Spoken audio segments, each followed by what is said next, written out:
ಭಾಳ ಸ್ಪಷ್ಟವಾಗಿ ನಿನ್ನೆ ಮಾನ್ಯ ಮುಖ್ಯಮಂತ್ರಿಗಳು ಪ್ರೆಸ್ ಕಾನ್ಫರೆನ್ಸ್ನಲ್ಲಿ ಹೇಳಿದ್ದಾರೆ.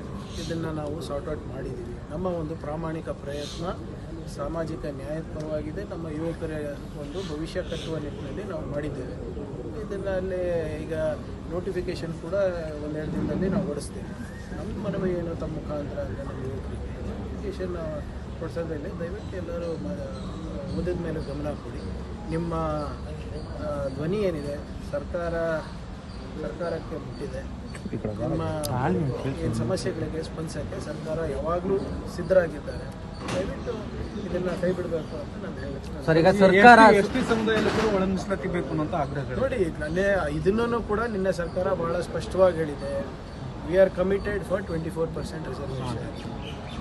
ಈಗ ಅದನ್ನು 6% ಬ್ಯಾಕ್ಲಾಗ್ ಅಂತೂ ಇಡ್ತಾ ಇದ್ದೀವಲ್ಲ, ಅದನ್ನು ಕೂಡ ಸ್ಪಷ್ಟವಾಗಿ ಹೇಳ್ತಾ ಇದ್ದೀವಿ. ಇವಾಗ ಕೋರ್ಟ್ ನಿರ್ಧಾರ ತಗೊಂಡ ತಕ್ಷಣ ಅದನ್ನು ಕೂಡ ಅವರು ಕೋರ್ಟ್ ನಿರ್ದೇಶನ ಏನು ಕೊಡುತ್ತೆ ಅದ್ರ ಪ್ರಕಾರ ನಾವು ನಡ್ಕೋತೀವಿ. ಸರ್, ಈಗ ಸರ್ಕಾರ ಬೀಸೋದೊಣ್ಣೆಯಿಂದ ಪಾರಾಗಿದೆ, ಜನರಿಗೆ ವಂಚನೆ ಮಾಡಿದೆ ಅಂತ ಚಲವಾದಿಯವರು ಆರೋಪ ಮಾಡಿದ್ದಾರೆ. ಆಯ್ತು, ಬಂದು ಪ್ರತಿಭಟನೆ ಮಾಡೋಕೆ ಹೇಳ್ರಿ ಚಲವಾದಿಗೆ. ಈಗ ಇವ್ರ ಕಡೆ ಅಂತೂ ಇವ್ರ ಸರ್ಕಾರದಲ್ಲಿದ್ದಾಗ ಏನು ಮಾಡಿದ್ರು, ವಿಧಾನಸೌಧ ವ್ಯಾಪಾರ ಸೌಧ ಮಾಡಿದರು. PSI ಹಗರಣದಾಗ ಎಲ್ಲ ಆದಾಗ ಇವರು ಬಾಯಿಗೆ ಬೀಗ ಬಿದ್ದಿತ್ತೇನೆ. ಅವಾಗೆಲ್ಲ ಯಾಕೆ ಏನು ಮಾಡಿಲ್ಲ ಇವರು? ಈಗ ಇವರೆಲ್ಲ ಮಾಡ್ಲಾರ್ದ ಕಾರಣ ತಾನೇ ಅವರು ಸರ್ಕಾರದಲ್ಲಿ ಇಲ್ಲ. ಇವತ್ತು ಯುವಕರ ಭವಿಷ್ಯವನ್ನು ಇವರು ಮಾರಾಟಕ್ಕೆ ಇಟ್ಟಿದ್ದಕ್ಕೆ ತಾನೇ ಇವತ್ತು ಯುವಕರೆಲ್ಲರಿಗೂ ಇವರಿಗೆ ವಿರೋಧ ಪಕ್ಷದಲ್ಲಿ ಕೂಡಿಸಿರೋದು. ಸುಮ್ಮನೆ ಏನೋ ಚಪ್ಪಳಿಗೆ ಮಾತಾಡಿದ್ರೆ ಏನು ಹೇಳೋಕ್ಕಾಗಲ್ಲ ಅಂತ ಎಲ್ಲರಿಗೂ ಉತ್ತರ ಕೊಟ್ಕೊಳ್ಳೋಕ್ಕಾಗಲ್ಲ.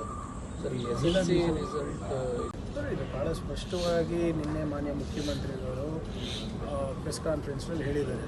ಇದನ್ನು ನಾವು ಸಾರ್ಟ್ ಔಟ್ ಮಾಡಿದ್ದೀವಿ. ನಮ್ಮ ಒಂದು ಪ್ರಾಮಾಣಿಕ ಪ್ರಯತ್ನ ಸಾಮಾಜಿಕ ನ್ಯಾಯದ ಪರವಾಗಿದೆ. ನಮ್ಮ ಯುವಕರ ಒಂದು ಭವಿಷ್ಯ ಕಟ್ಟುವ ನಿಟ್ಟಿನಲ್ಲಿ ನಾವು ಮಾಡಿದ್ದೇವೆ. ಇದರಲ್ಲಿ ಈಗ ನೋಟಿಫಿಕೇಷನ್ ಕೂಡ ಒಂದೆರಡು ದಿನದಲ್ಲಿ ನಾವು ಹೊಡಿಸ್ತೇವೆ. ನಮ್ಮ ಮನವಿ ಏನು ತಮ್ಮ ಮುಖಾಂತರ ಅಂತ ನಮ್ಮ ಯುವಕರಿಗೆ ನೋಟಿಫಿಕೇಷನ್ ಕೊಡಿಸೋದ್ರಲ್ಲಿ ದಯವಿಟ್ಟು ಎಲ್ಲರೂ ಓದಿದ ಮೇಲೆ ಗಮನ ಕೊಡಿ. ನಿಮ್ಮ ಧ್ವನಿ ಏನಿದೆ ಸರ್ಕಾರಕ್ಕೆ ಮುಟ್ಟಿದೆ. ನಿಮ್ಮ ಏನು ಸಮಸ್ಯೆಗಳಿಗೆ ಸ್ಪಂದಿಸೋಕ್ಕೆ ಸರ್ಕಾರ ಯಾವಾಗಲೂ ಸಿದ್ಧರಾಗಿದ್ದಾರೆ. ದಯವಿಟ್ಟು ಇದನ್ನು ಕೈ ಬಿಡಬೇಕು ಅಂತ ನಾನು ಹೇಳ್ತೀನಿ. ಸರ್, ಈಗ ಸರ್ಕಾರ ಎಸ್ಟಿ ಸಮುದಾಯದಲ್ಲೂ ಕೂಡ ಒಳ ಮೀಸಲಾತಿ ಬೇಕು ಅನ್ನೋ ಆಗ್ರಹ ನೋಡಿ. ಇದನ್ನೂ ಕೂಡ ನಿನ್ನೆ ಸರ್ಕಾರ ಬಹಳ ಸ್ಪಷ್ಟವಾಗಿ ಹೇಳಿದೆ. We are committed for 24% reservation. ಈಗ ಅದನ್ನು 6% ಬ್ಯಾಕ್ಲಾಗ್ ಅಂತೂ ಇಡ್ತಾ ಇದ್ದೀವಲ್ಲ, ಅದನ್ನು ಕೂಡ ಸ್ಪಷ್ಟವಾಗಿ ಹೇಳ್ತಾ ಇದ್ದೀವಿ. ಇವಾಗ ಕೋರ್ಟ್ ನಿರ್ಧಾರ ತಗೊಂಡ ತಕ್ಷಣ ಅದನ್ನು ಕೂಡ ಅವರು ಕೋರ್ಟ್ ನಿರ್ದೇಶನ ಏನು ಕೊಡುತ್ತೆ ಅದ್ರ ಪ್ರಕಾರ ನಾವು ನಡ್ಕೋತೀವಿ. ಸರ್, ಈಗ ಸರ್ಕಾರ ಬೀಸೋದೊಣ್ಣೆಯಿಂದ ಪಾರಾಗಿದೆ, ಜನರಿಗೆ ವಂಚನೆ ಮಾಡಿದೆ ಅಂತ ಚಲವಾದಿಯವರು ಆರೋಪ ಮಾಡಿದ್ದಾರೆ. ಆಯ್ತು, ಬಂದು ಪ್ರತಿಭಟನೆ ಮಾಡೋಕೆ ಹೇಳ್ರಿ ಚಲವಾದಿಗೆ. ಈಗ ಇವ್ರ ಕಡೆ ಅಂತೂ ಇವ್ರ ಸರ್ಕಾರದಲ್ಲಿದ್ದಾಗ ಏನು ಮಾಡಿದ್ರು, ವಿಧಾನಸೌಧ ವ್ಯಾಪಾರ ಸೌಧ ಮಾಡಿದರು. PSI ಹಗರಣದಾಗ ಎಲ್ಲ ಆದಾಗ ಇವರು ಬಾಯಿಗೆ ಬೀಗ ಬಿದ್ದಿತ್ತೇನೆ. ಅವಾಗೆಲ್ಲ ಯಾಕೆ ಏನು ಮಾಡಿಲ್ಲ ಇವರು?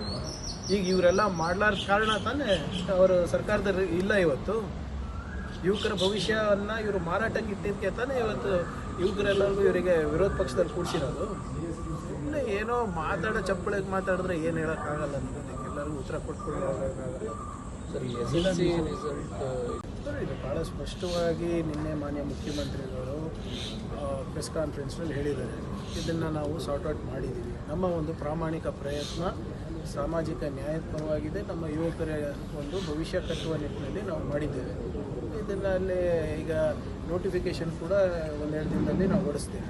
ನಮ್ಮ ಮನವಿ ಏನು ತಮ್ಮ ಮುಖಾಂತರ ಅಂತ ನಮ್ಮ ಯುವಕರಿಗೆ ನೋಟಿಫಿಕೇಷನ್ ಕೊಡಿಸೋದ್ರಲ್ಲಿ ದಯವಿಟ್ಟು ಎಲ್ಲರೂ ಓದಿದ ಮೇಲೆ ಗಮನ ಕೊಡಿ. ನಿಮ್ಮ ಧ್ವನಿ ಏನಿದೆ ಸರ್ಕಾರಕ್ಕೆ ಮುಟ್ಟಿದೆ. ನಿಮ್ಮ ಏನು ಸಮಸ್ಯೆಗಳಿಗೆ ಸ್ಪಂದಿಸೋಕ್ಕೆ ಸರ್ಕಾರ ಯಾವಾಗಲೂ ಸಿದ್ಧರಾಗಿದ್ದಾರೆ. ದಯವಿಟ್ಟು ಇದನ್ನು ಕೈ ಬಿಡಬೇಕು ಅಂತ ನಾನು ಹೇಳ್ತೀನಿ. ಸರ್, ಈಗ ಸರ್ಕಾರ ಎಸ್ಟಿ ಸಮುದಾಯದಲ್ಲೂ ಕೂಡ ಒಳ ಮೀಸಲಾತಿ ಬೇಕು ಅನ್ನೋ ಆಗ್ರಹ ನೋಡಿ. ಇದನ್ನೂ ಕೂಡ ನಿನ್ನೆ ಸರ್ಕಾರ ಬಹಳ ಸ್ಪಷ್ಟವಾಗಿ ಹೇಳಿದೆ. We are committed for 24% reservation. ಈಗ ಅದನ್ನು 6% ಬ್ಯಾಕ್ಲಾಗ್ ಅಂತೂ ಇಡ್ತಾ ಇದ್ದೀವಲ್ಲ, ಅದನ್ನು ಕೂಡ ಸ್ಪಷ್ಟವಾಗಿ ಹೇಳ್ತಾ ಇದ್ದೀವಿ. ಇವಾಗ ಕೋರ್ಟ್ ನಿರ್ಧಾರ ತಗೊಂಡ ತಕ್ಷಣ ಅದನ್ನು ಕೂಡ ಅವರು ಕೋರ್ಟ್ ನಿರ್ದೇಶನ ಏನು ಕೊಡುತ್ತೆ ಅದ್ರ ಪ್ರಕಾರ ನಾವು ನಡ್ಕೋತೀವಿ. ಸರ್, ಈಗ ಸರ್ಕಾರ ಬೀಸೋದೊಣ್ಣೆಯಿಂದ ಪಾರಾಗಿದೆ, ಜನರಿಗೆ ವಂಚನೆ ಮಾಡಿದೆ ಅಂತ ಚಲವಾದಿಯವರು ಆರೋಪ ಮಾಡಿದ್ದಾರೆ. ಆಯ್ತು, ಬಂದು ಪ್ರತಿಭಟನೆ ಮಾಡೋಕೆ ಹೇಳ್ರಿ ಚಲವಾದಿಗೆ.